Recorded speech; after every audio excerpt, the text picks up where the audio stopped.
The book of Luke, chapter 15, verses 1 through 32.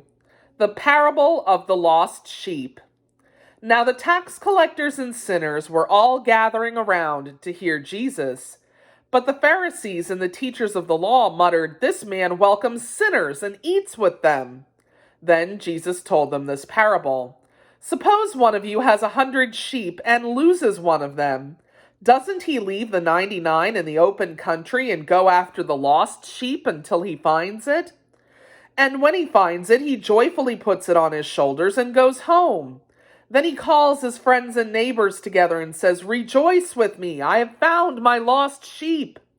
I tell you that in the same way there will be more rejoicing in heaven over one sinner who repents than over 99 righteous people who do not need to repent.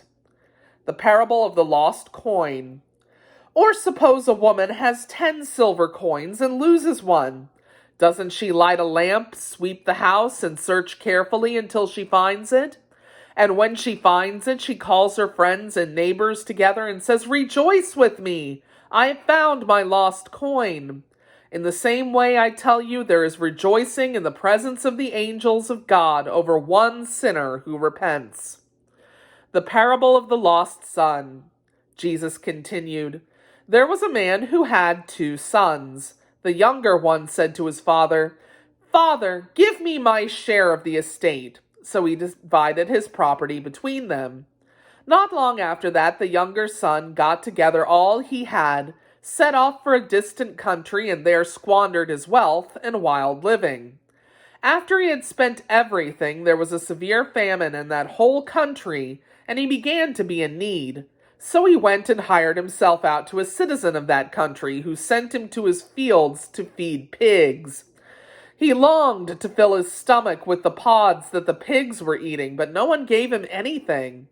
When he came to his senses, he said, 'How many of my father's hired servants have food to spare, and here I am starving to death?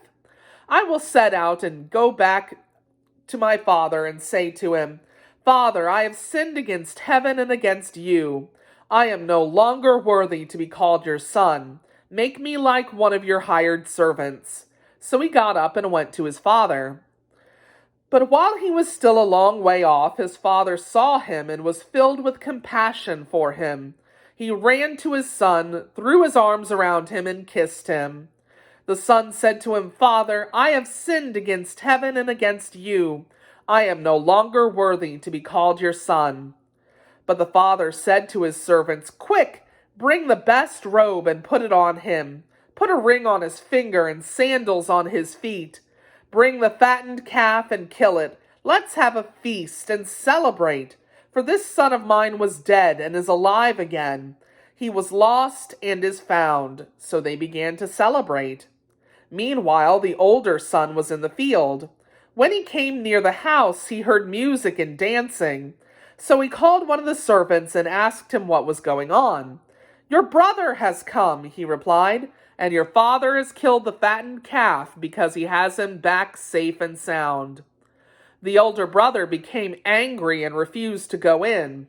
So his father went out and pleaded with him. But he answered his father, 'Look, all these years I've been slaving for you and never disobeyed your orders, yet you never even gave me a young goat so I could celebrate with my friends. But when this son of yours who has squandered your property with prostitutes comes home, you kill the fattened calf for him.'